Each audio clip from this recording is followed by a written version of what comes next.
Okay, good morning everyone. Kuya Martin again. So, Bible verse reflection tayo. Filipino version ito. So, ang Bible verse natin is James 1 verse 22. James chapter 1 verse 22. So, it says, "Do not merely listen to the word and so deceive yourselves. Do what it says." Ang main focus nito ay action and obedience, paggalaw at pagsunod. Ang key takeaways dito ay hindi lang siya basta ina-absorb mo o tinatanggap mo yung kaalaman o pinapakinggan mo yung magandang payo ng Panginoon o tao sa iyo. Ito'y kumbaga ina-apply mo, ginagamit mo yung mga prinsipyo na yun na natutunan mo sa buhay.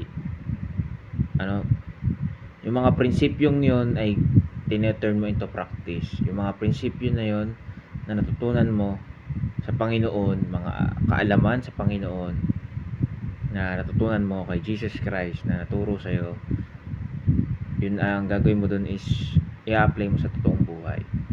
Hindi lang siya pwede na ang Bible verse na ito talaga nakatutok siya sa pagsunod mo at paggalaw mo. Hindi siya pwedeng alam mo yung Bible verse, sa ulo mo lahat ng Bible verse. Hindi ano yun hindi sapat yun.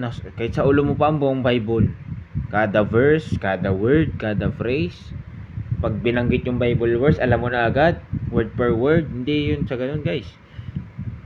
Huwag mong i-deceive ang sarili mo sa ganung paraan. Huwag nating i-deceive ang mga naliligaw ng landas na dapat alam lang nila yung salita. Hindi pwedeng alam lang nila ang salita. Kailangan sa kaalaman ay may paggalaw. Hindi sapat ang salita kung walang gawa. Kung sa tao nga ganun ang application, paano pa sa Diyos? Ang Panginoon ay may salita sa Bible. Ang Panginoon ay may gawa sa creation. Si Jesus Christ ay may gawa, or in His existence, God's way of showing na hindi lang siya puro salita at siya ay may gawa. Bukod sa creation ay may representation tayo ng Panginoon, at yun ay si Jesus Christ. Yun, hindi kailangan yun kumbaga kung hindi man si Jesus Christ, sige, sa panahon natin ngayon, mga hayop, they are the living examples na hindi kailangan magsalita para mag-portray ng isang bagay. Hindi kailangan magsalita para maipahiwatig sa'yo na mali na ang ginagawa mo, na may dapat na simbolismo na iparting sa'yo na masaya, malungkot. And that's kung hindi natin kailangan ilagay sa baba kung saan ikukumpara man natin sa hayop. Let's just put it in simple terms na hindi sapat na tayo ay alam lang natin ang salita ng Diyos. Tama yun. Alamin natin ang salita niya, observe natin ang salita niya, ipangalat natin ang salita niya. Tama yun. Pero hindi yun sapat kung hindi natin gagawin yung mga nilalaman ng Bible. Hindi sapat na alam lang natin ito. Dapat ito yung ating isinasabuhay, ginagawa. Kasi kumbaga blind faith. Parang hipokrito tayo sa panahon yun, sa mga pagkakataon na yun na puro Bible verse tayo sa Facebook. Wow, ang holy mo naman. Kasali ka sa ganito, sa religious organization, sa simbahan.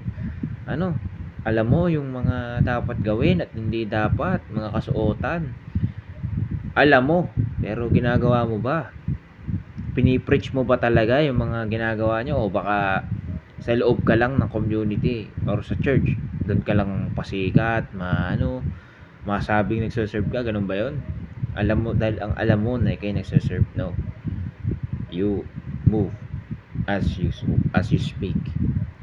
God moves as He speaks to us, as He send those words in the Bible to us, as He remind every phrase in the Bible, every verse ay may gawa. So why can't we? Sa bawat iniisip natin, sa bawat sinasabi natin, why can't we move the same way? We can't move perfectly, we may commit mistakes. But the fact is, the more we try, the more we commit mistakes. That's where we improve. That's where we learn.